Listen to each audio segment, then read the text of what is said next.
For professional advice with a personal touch, consult FL Fuller Landau, Chartered Professional Accountants and Business Advisors. Click on flmontreal.com. Good evening. Welcome to today's Entrepreneur, presented by FL Montreal, a program about the entrepreneurial spirit that drives Quebec business. My name is Dan Delmar, along with FL Montreal's Josh Miller, who's back. Good evening, Josh. Hello, Dan, or ni hao. And welcome back. You just got back from, I guess it's biannual now, a biannual trip to China. It's at the very least once a year, occasionally twice a year, but it's always a great trip. This time was both Hong Kong and Shanghai, so China is, of course, it's almost like it's basically two systems, one country. You have the capitalism of Hong Kong, and you have the communism, socialism, depending what you want to call it, of mainland China. How did it feel with, there's been some recent diplomatic tensions between Canada and China. Did you feel anything while you were there? Not really on the ground. It's definitely, you hear it in the political, you hear it in the big picture at 35,000 feet. No question about this whole Huawei CEO. But you didn't really feel it on the ground. It may get felt going forward, but certainly not yet. Right, Far too soon. Hopefully it'll just blow over. And what were you there for? What do you go back for on a regular basis? Well, I go back really. I mean, I stay in touch with Hong Kong. I stay in touch with, we have clients that definitely deal on both sides of the hemispheres, and it's really going back and of course, getting people together, networking, matchmaking, because you always have people from Canada, North America that are looking to do business overseas in China, Hong Kong, whether they're buying, whether they're selling into, creating right structures. So that's always a continuous event, because if you have a Hong Kong business or a Hong Kong subsidiary, you still need to go to your meetings every year. It's there are some rules you should follow just to make sure that Canada doesn't go grab the dollars that it shouldn't really get. And what we're hearing is that there has been opportunity in the past. There continues to be opportunity in the future. This whole One Belt, One Road, OBOR, where really China is leading, with other countries, but China is leading this whole revitalization of the old Silk Road, and connecting countries all together. Now, whether it's for their own ultimate benefit, we could say that. I might subscribe to that, but it's really building to connect the world even better, because there's a maritime portion and then there's a land portion, and it's really the manufacturer of the world, China. What I really was hearing here is prices have been going up in China, and certainly with tariffs that have come out, with the U.S. and Trump, now it's mostly only 10%, but you never know where it's going to. What I hear on the ground is that you have manufacturers looking at other alternatives other than China. So people looking at Cambodia and Vietnam and Bangladesh and Thailand as for part of their production. They might do a part of it in China and part of it elsewhere, or finish it in China, but definitely looking at alternatives, because you got to be aware of the big U.S. giant and the big U.S. What Trump can be a bully, and making sure that it doesn't jeopardize business to the States. Do you see increasing trade with China for us, despite these maybe small diplomatic tiffs? I don't.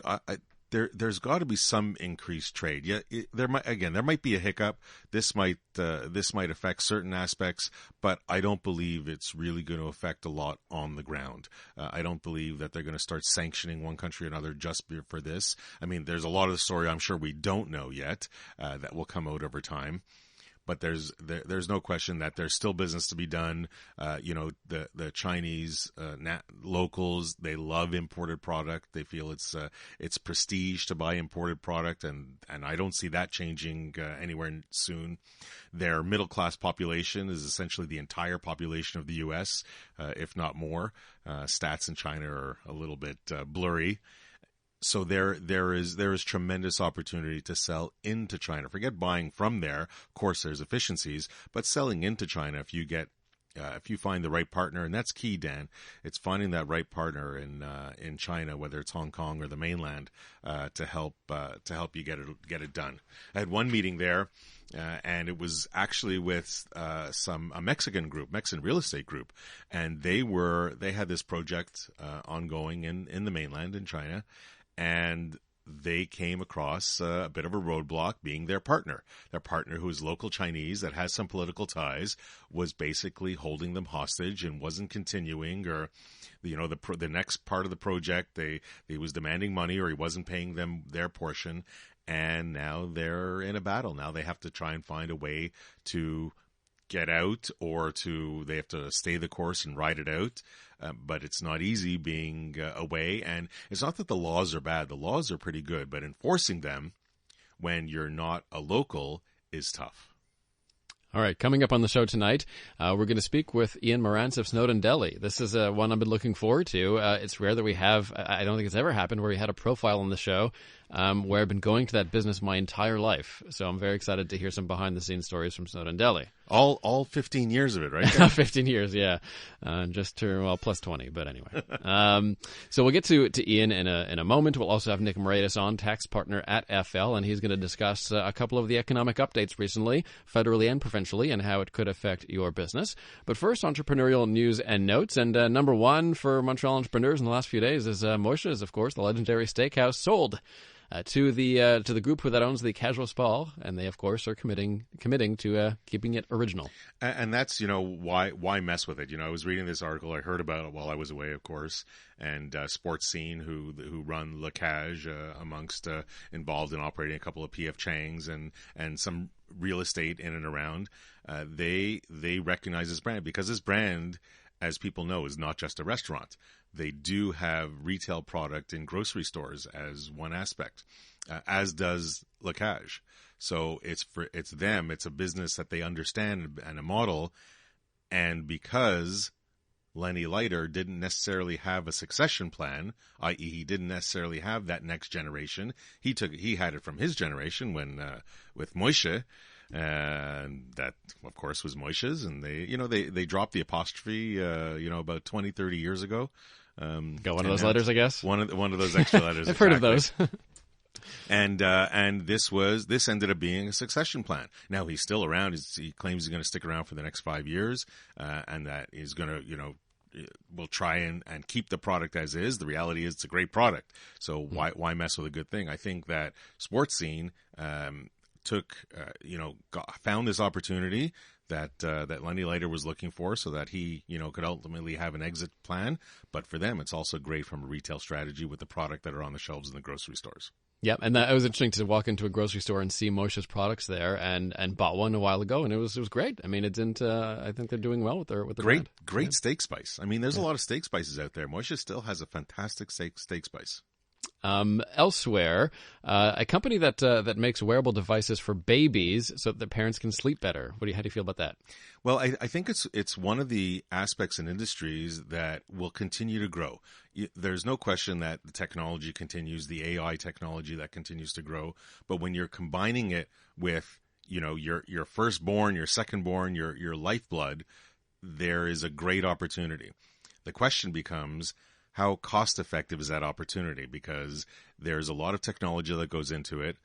There's no question that there's aspects of baby movement and monitoring that will come into play. But this is really a family, a guy that said, I want to monitor my baby, and I have no idea how to do it. So he invented this. I guess it's a monitoring system that goes on the foot of the baby. It's a wearable, so it's around your wrist or part of your watch. Develop an app, and it just monitors if the baby is breathing well or oxygen levels, because their technology is there that you can monitor it from outside the body, in this case on the foot. And he just found a niche in the market.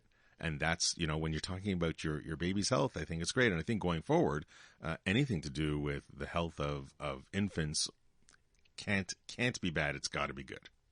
This last one is a big one if you're in the marketing content business, as I am. And it's official, more people getting their news from social media than from newspapers. And, it is true. And I think, well, listen, television still wins. Radio still does pretty darn well. Online news does great, but definitely social media. Now, Dan, you're in that business, so does social media work for you with news out there?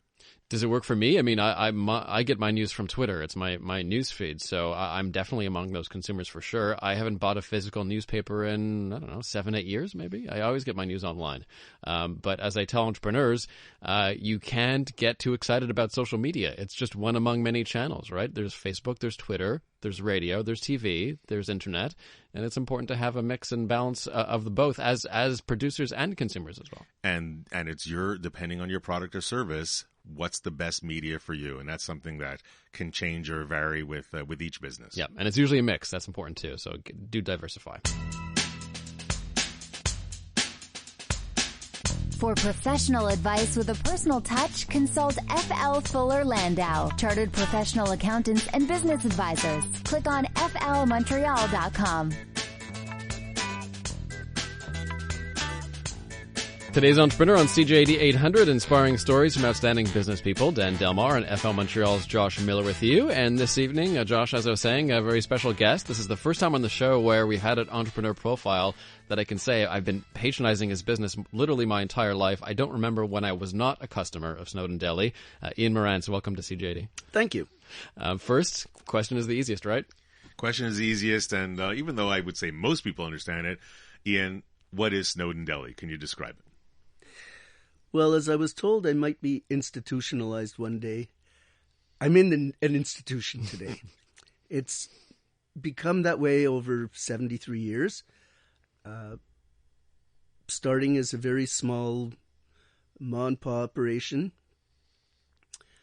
And it just kept growing. It was just keep building on what the customers like and want, and you cater to them.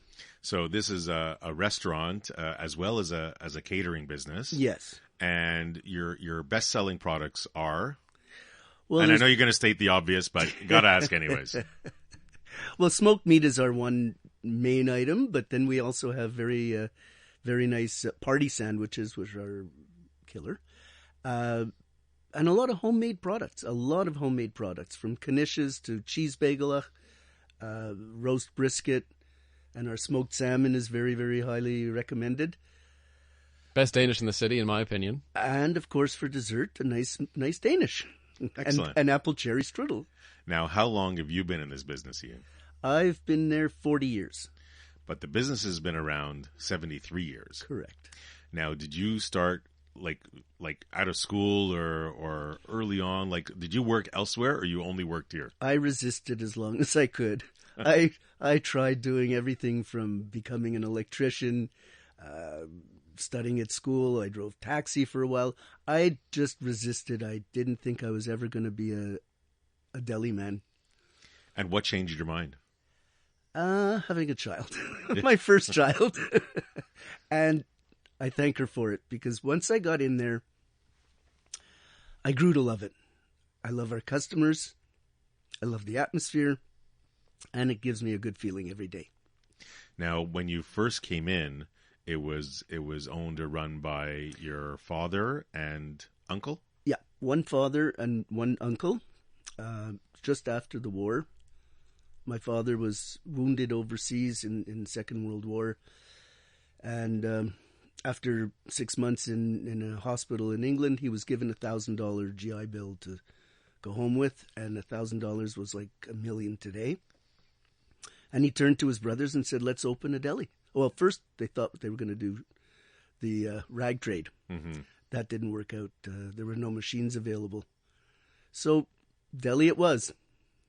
Now, you're also in the catering business. There's no doubt. Does catering make up for, because you have the restaurant and the catering, does catering make up for a lot of the business? Yes, it's a very big part of our business. But you didn't have catering since the beginning, starting 73 years ago. No, it's only started in, I'd say, the 60s.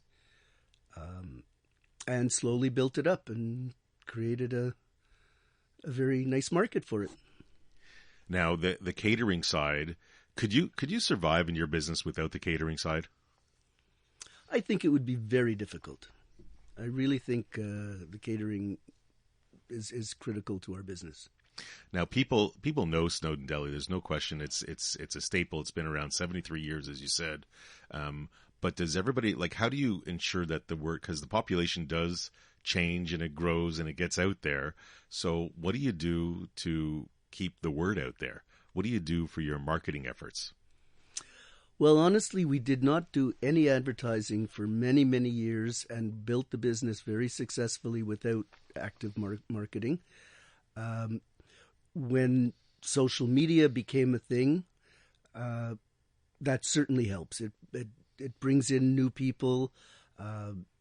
Different ethnic groups have seen us on YouTube or other, and that really helps. We met in past years when I was a journalist, and used to have a lot of parking issues and stuff like that. Have you seen your fair share of battles as a retailer, and what are some of the big issues that you've lived through over your years?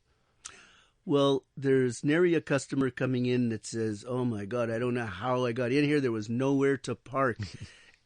And it seems to get worse all the time, but I don't think it's strictly our area.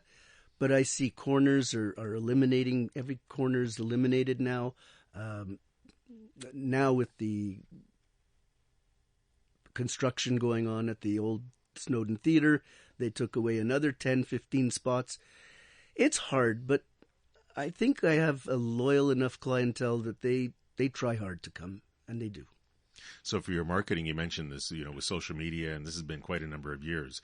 Did you have people internally that were able to help, or did you outsource it? Because this is kind of a little new at the time, I guess. No, mostly it was my partner, who was younger than I am, Sophie, and her husband, and my cousin Hart. They're a little more savvy in this area. They set up the Facebook page and worked a little more on that media.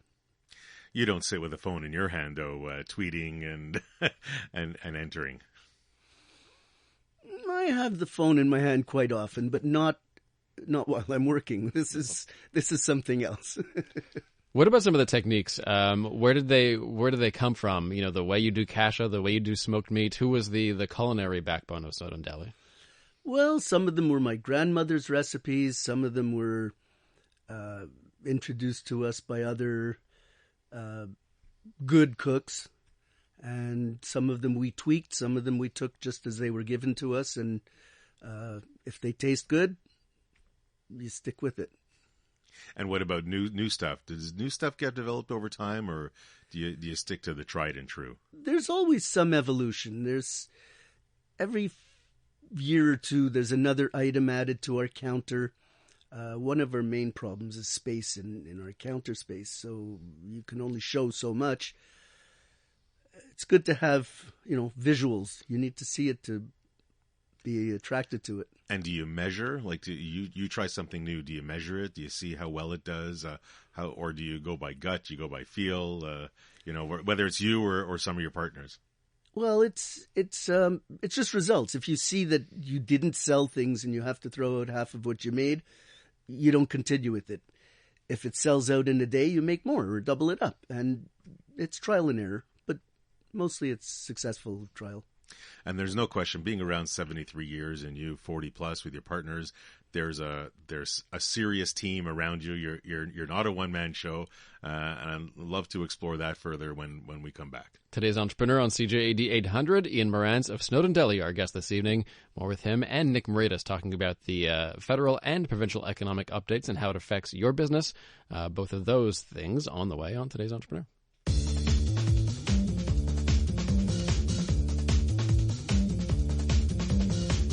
For professional advice with a personal touch, consult F.L. Fuller Landau, Chartered Professional Accountants and Business Advisors. Click on flmontreal.com. Welcome back to Today's Entrepreneur, a program about the entrepreneurial spirit that drives Quebec business. My name is Dan Delmar, along with FL Montreal's Josh Miller. And our guest this evening is Ian Morantz of Snowdon Deli. And Ian, as I was saying, a business I've been to along with a lot of young Jewish Montrealers for literally my entire life. And tell me about the system, because I wonder, is the restaurant sort of a showcase for the to-go counter? Because the Snowdon Deli system is you go for lunch or breakfast, you have a nice meal, you take your check, then you walk to the to-go counter, and you get all the same stuff again for later. Well, actually, the takeout counter its own clientele as well that don't necessarily sit down and eat.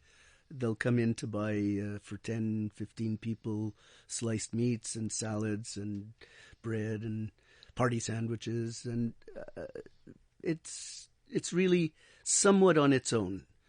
And the setup, the look of the restaurant really has stayed pretty much the same since the beginning. Yes, though we did increase our space by double about 38 years ago. The concept is the same. The deli counter on one wall and the tables are all in the other, and then in the back there's the food prep. Did you ever think of moving? For a brief moment, but the cost of moving as opposed to the cost of buying the building that we're in now pretty well dictated that buy the building and stay. Did you ever think of franchising?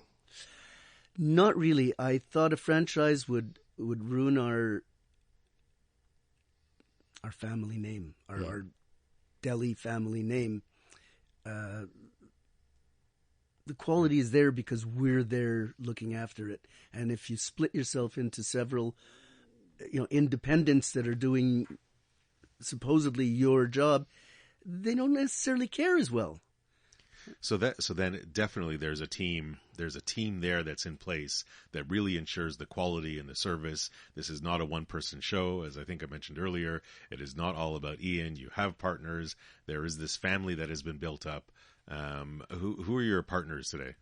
Well, my partners are Sophie Angelopoulos and Yanni Papoulis, are a couple, and then my cousin Hart, and myself. And we do share all of the workload. Myself a little less because of my age. I don't have as much strength as they do, but I have some experience that they can rely on as well. What brings you in every day? I mean, you've been doing this for 40 years. After so long, what drives you to keep that smile, to walk in every day? Other than, of course, there's dollars and there's profits. There's no question. But what other than that? Well, the money is not my primary goal. It's really the satisfaction of having customers appreciate what you do for them. They're like my family as well. My customers have been loyal to us, and we're loyal to them. What about the deli landscape in Montreal? You're one of the last, still, I guess, partially now Jewish-owned delis in the city. What do you make of this transition over the years, and why it's not something that with a couple of exceptions, that young people aren't really picking up? Well, part of it is the fact that it's a very labor-intensive business. As a restaurant alone, it would be much more difficult to make a living and to keep it going. And a lot of the delis didn't have the catering aspect, which helps keep it going and successful. Now, there's people around. You have your partners, but you have a crew. How many people are you today altogether? Approximately 45. Now, because the Snowdon Deli has been around so long, you must have some people that are brand new, but some that have been around quite a number of years. Oh, yes. We have at least a half a dozen people that are in 40-year veterans. A few of our waitresses have been there for 40 years. My hot cutter, Sarto, he's been there forever with his wife as a server. And they have their heart and soul in the business with us. Now, quality and service for you is key, like should be any establishment. The new people coming in, the new hires on the floor in the back, how do you get them immersed into the Snowdon Deli culture? Are they shadowed by somebody? Do they follow?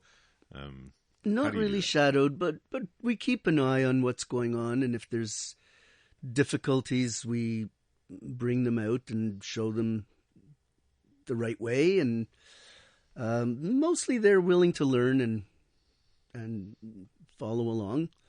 Of course, a lot of the young people today, they just need a job temporarily. They're either going to school or doing other things, and that's fine too. We don't have to have career employees, all of them, but it helps that they put their hearts into it.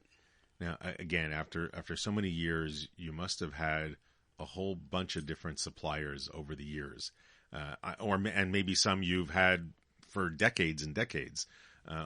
Have you, in your experience in your 40-plus years being at Snowdon Deli, have there been some lessons that you've learned in dealing with your suppliers?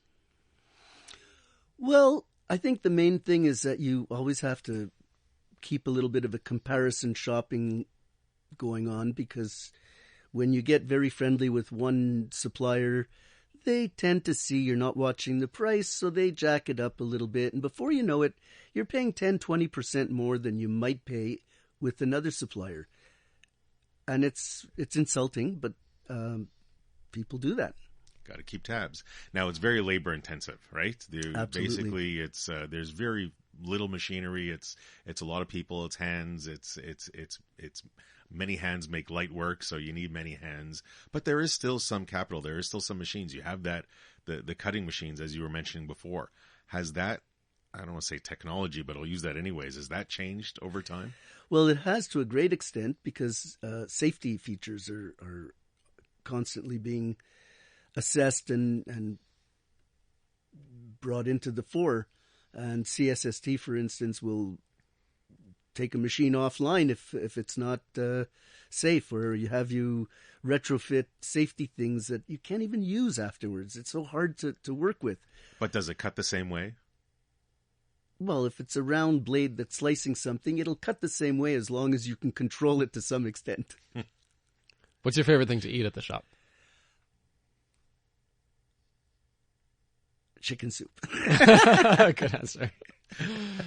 As winter approaches. Ian Morantz of Snowdon Deli. You're going to hang around, Ian, and we'll have your one piece of advice for today's entrepreneur coming up in a little bit. Sure. We'll also talk to Nick Morantz coming up next, tax partner at FL, to talk about some of the recent economic updates, both federally and provincially, and how it may impact your business.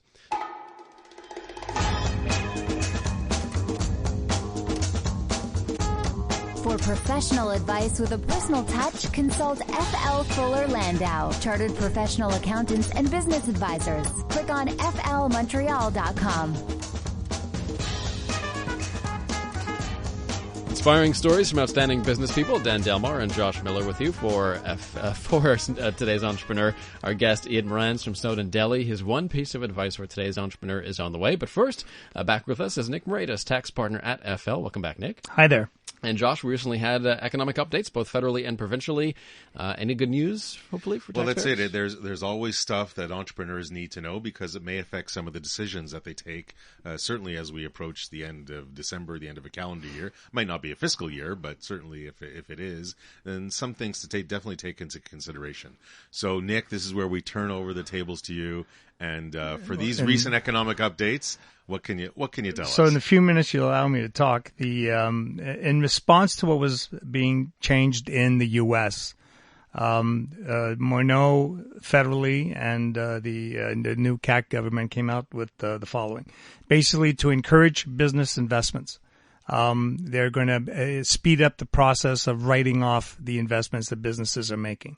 So, and how are they doing that is they're giving you more write-off in the first year. So if you're purchasing a cutting machine for, I don't know what they cost, but let's say it's a $10,000 cutting machine with the brand new security features.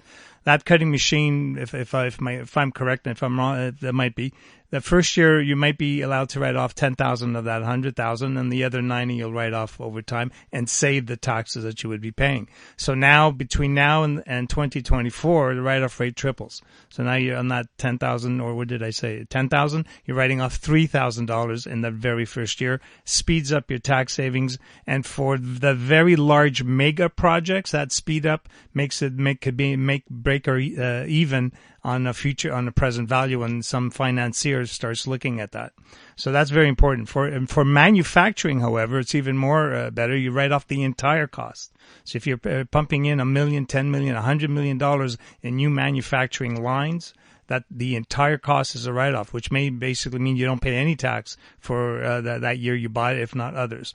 Quebec has mirrored that. Yes, Quebec on manufacturing said we're going along with the feds. It's a full write-off for manufacturers coming in for year one. For most other assets that you're buying at the federal level, you're tripling that first year write-off. Quebec, you're also tripling. They've gone along with it. They also have some enhancements that they're working on as well. But Quebec has also said if you're buying computers, it's a full write-off in year one, as opposed to maybe take you 2 or 3 years to write it off. They've also added something also very interesting, which we're still looking at because there's a lot of but, is intellectual property. Now, that has an enormous value. Josh, and many of the transactions that we look at, a lot of the value in the business is that intellectual property. So now they're allowing for the purchase of that intellectual property. If it's used in Quebec, it's a full write-off. But there's a whole bunch of conditions. So that's some of the economic statements that's coming in that is to spur business investment in assets, which is good. Now, when you're buying assets, you can't just buy them and let them sit on the floor and not. Oh use gosh, them. no. There's a whole bunch of rules. One of them is you got to be using them. With Quebec, a lot of it has to be used here in Quebec, so you're not buying to store somewhere else. But the idea is like for farmers. Who have gotten maybe not a very good deal with this, with the trade, with the change in our NAFTA deal. Now being able to write off your assets a lot quicker is a bit of a compensation. So that's the main thrust of the economic statements that came out over the last month or so. And that works if you had existing assets. You bought something in 2017, you'll just speed up the write-off. No, this is only for new. This is only now. I also believe that you can buy used equipment. When we couldn't see a distinction between new or used, but this is only for stuff that is being bought after the announcements, which were a couple of weeks ago, going into 2024. After which time things are supposed to revert back to the way it was. So that was one thing I wanted to talk about. The other thing is stuff that's starting in 2019. This is federal rules. And it's for entrepreneurs who have a business and who have an investment company that holds investments in the stock market, earning general passive income. There's two things that are hitting you next year. One of them is if in 2018 that the investment business has generated more than $50,000 of the sum total of, say, dividends, interest, capital gains, rental income, or whatever. Gross income. Gross. That $50,000 will impact on the availability of your small business deduction in your operating business in 2019. So any dollar over that $50,000 starts reducing how much of your small business deduction you get, which is the low tax rate. The idea being is that if you have enough assets accumulated to earn more than $50,000, the feds last year were talking about having $1 million of investment assets earning 5%. That would give you the 50. That's how they figured out the 50 was the nice number. They figure you're very wealthy, and therefore if you're very wealthy, we should not be giving you the small business deduction on your business. You don't need it.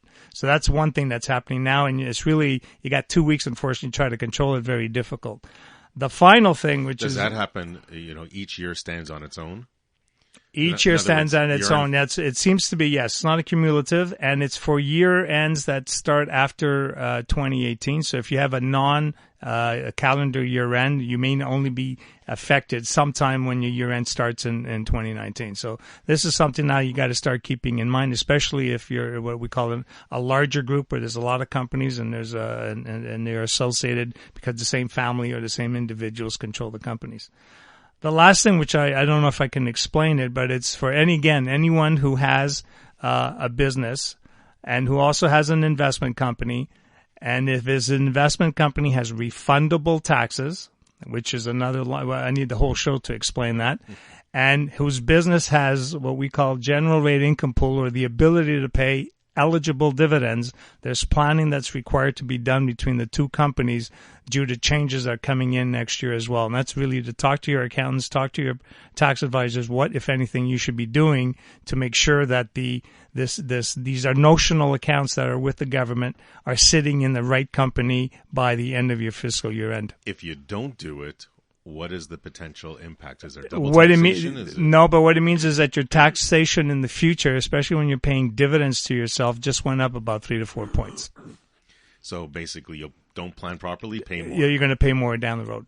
Thanks very much, Nick. A lot of information, but all very important, very useful. I told you I need a show off to myself. You're not getting it so quickly. but keep dreaming, honey. Maybe for Christmas. Thanks very much. And as we approach the last moment of our show, as we do each week, we'll turn to Ian Morantz of Snowdon Deli and ask you, Ian, what would be your one piece of advice for today's entrepreneur? I would say you have to find something you really, really enjoy doing, because you put a lot of time and effort into it, and if you don't enjoy it, it's like jail time. That is, jail time is not good, so thank you for that. And Dan, my little takeaway, of course, is Ian is surrounded by people, and he knows he can't do it all on his own, despite his age. And so, if you surround yourself with the right people, of course, many hands make light work. Ian Morantz of Snowdon Deli, thanks so much for stopping by tonight. Pleasure seeing you again, and I'll see you soon. Thank you. Nick Morantz, tax partner at FL. Thanks again, Nick. And Josh, back next week, Monday night at 7 for our last show of the year, and then we're delving into the IT sector. Quovum C3. Oh, no, that was a few weeks ago. CDMS. CDMS is coming up next week on Today's Entrepreneur. Don't forget, flmontreal.com for all the show archives, 10 years worth of entrepreneur profiles, and we'll see you next week. Good night.